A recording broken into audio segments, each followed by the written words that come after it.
Hi there, this is Alfie Whattam, London's tech recruiter and the host of the London Tech Talks podcast, where I speak to different technology leaders like Thomas over LinkedIn. Thanks for joining us, Thomas. Could you just start by telling us a little bit about yourself and what you're working on? Yeah, sure. Hi, thanks for having me. So my name is Thomas. I'm French Lebanese, hence the thick accent. I'm a software engineer by degree. Worked most of my life in software engineering across different industries, for profits, non-profits. So I started in automotive industry, and then after a couple of jobs after my master, I joined a non-profit where I was the first in-house engineer so there was a lot of things to build, a lot of things to do, and that was at the time where the very beginning of the web development. So started to work on exciting projects with media startups and media companies in developing countries, worked a lot with hostile environments and humanitarian crisis. So that was very exciting.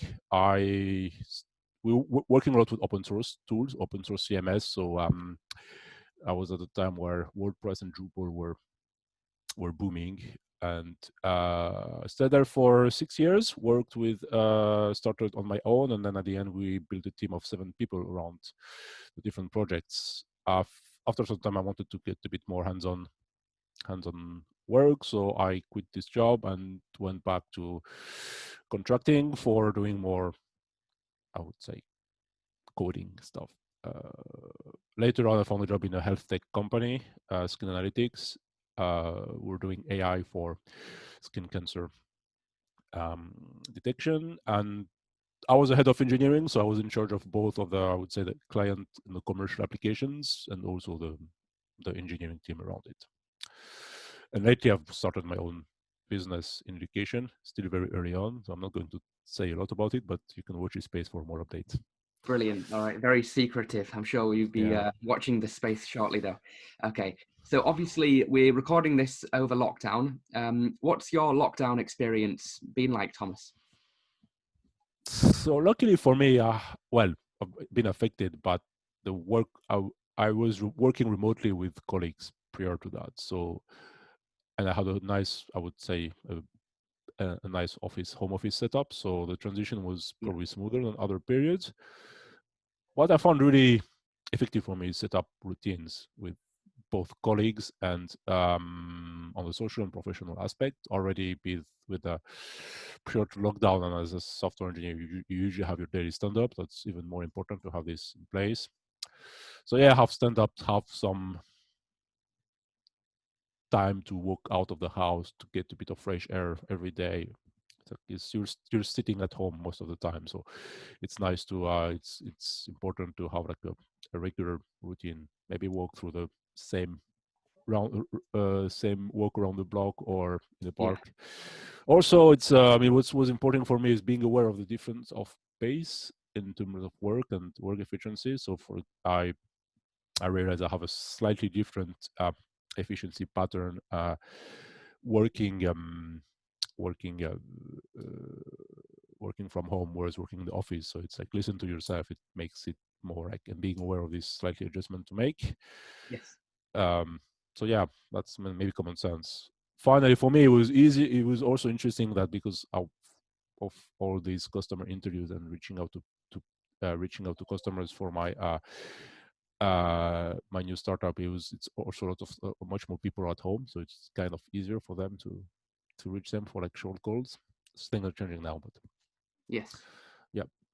Wicked. Well, yeah, absolutely, and I agree about the whole routine piece. It's so easy to fall out of a routine when you're not, going into a office style environment. But obviously, it's very important to keep doing. It's very important. It's also, for example, we've set up with a bunch of colleagues. We have these coffee breaks. So we have an event in our calendar with like a coffee break time. Whoever is available, come. But at least you know that every day you can meet your colleagues. Still on Slack, still on Zoom. But how many times a day are you doing that? Is it once a day or a couple of times? So we do twice a day. Twice a day. Okay. So just for like 5 minutes, and then we have twice a week we have a longer a longer coffee break in the morning. It's and it's all in the calendar, so you receive Yeah, notifications. so it happens. Yeah, no, that's good. It's a good thing for people to do if they haven't, done something similar already. Um, so a lot of people, Thomas, that watch these videos, they're newer to the industry, they're graduates, they don't have your level of experience. Do you have any advice for those people that are just starting on their, tech journeys? Yeah, I mean, main advice is just be curious, stay curious, ask a lot of questions, ask a lot of questions to your managers, ask a lot of questions to your mentors. Try to understand why things are built in that way. That's the way you're going to learn and capitalize on knowledge and experience. Obviously, but now, there is more and more of this aspect of mentoring and personal development within companies. So you're usually, when you join a big company, you're assigned a developer coaching coach developer who's more senior than you and who's been through the same struggle than you, so you can ask them questions. Stay curious, continue to learn, especially while in the industry. There is lots of new technologies happening, popping out every year, every month. Just don't, maybe the main advice would be, don't fall in love with any piece of technology in your Yeah. life, especially if it's your main source of income. Whatever new trendy framework you're learning in JavaScript right now is, I can assure, it's going to be outdated in at best in a couple of years, and not going to be a new one that you're going to have to keep on. So yeah, stay hungry, stay foolish, Yes. uh, Quote Steve uh, Jobs. as good old Steve Jobs were saying. Yeah, I think that quote originally was from the Whole Earth catalog. It was a book or a magazine that Steve Jobs used to read, but he took it and made it famous. It's a brilliant quote. But yeah, stay hungry. Yeah, I mean, it still sounds very foolish Yeah, and yeah, very cheesy, but it's, I mean, especially in tech, there's always going to be new tech, and you see the pace the tech is changing is um like every, so for example, like, if you look at now in the software industry, everyone's about serverless, which wasn't existing 2 years ago. Like, it's the whole thing, and it's completely took the change by storm.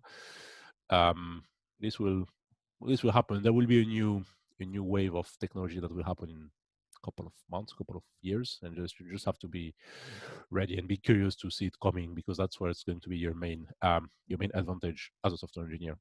yes. So on that topic of new technologies, Yeah, are there any new technologies which you're excited about and passionate about, and you think they'll have a big impact on the future? there's plenty. So I would say not passionate, but more interested. There is obviously AI. AI is becoming very omnipresent and omniscient. As for sure, is going to be very underlying a lot of the tools in our life. I'm not really an AI professional, so I can't really talk it from a personal, I would say, from a professional point of view. Sorry. The same for the mobile coverage, going to be also with the 5G and everything. That's going to be a huge Absolutely. impact, and like you can going to have like you're going to have like a very broad, very fast internet connection wherever you're in, not in your office or in your room, but everywhere in the city. Yeah. For me, what I'm much more interested about, and that's kind of interesting because I'm a software engineer, is the rise of these new no coding tools, which allows you to build a ready-to-use prototype or minimum viable product. I'm building my own startup now, so I'm Yeah. looking at this from this angle, and it's these things are lowering down the barrier for building a product that can be used by real users in the real world with a very, very, very cheap cost. And for example, you can build a website for like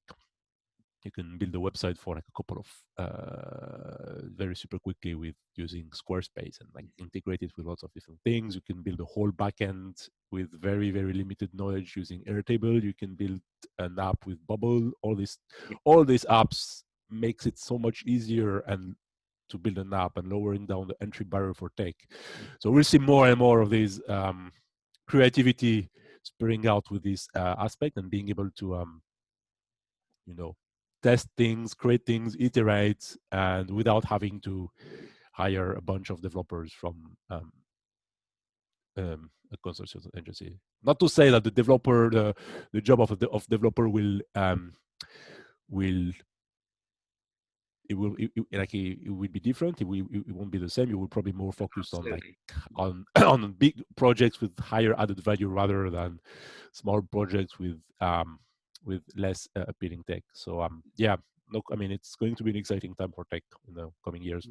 No, it's a good point, and something that people haven't really mentioned much before, Thomas, on the podcast. But the barrier to creating apps and websites is becoming easier and easier with Squarespace and with other platforms.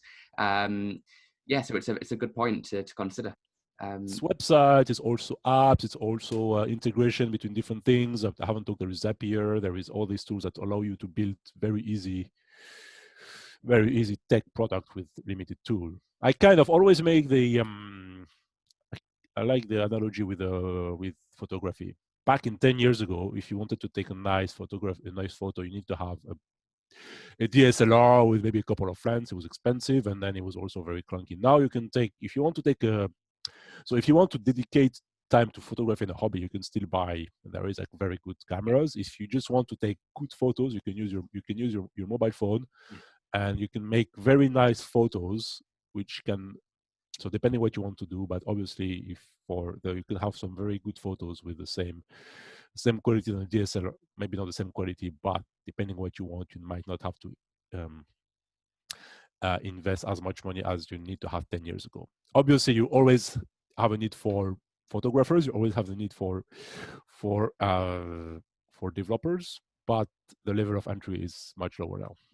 Yeah, no, absolutely. Well, thank you so much, Thomas, for taking the time to have a chat and get your ideas and insights and thoughts. And also thank you to everybody for watching and following the podcast.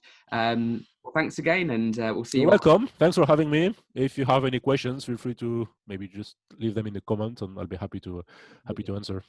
Brilliant. Thank you.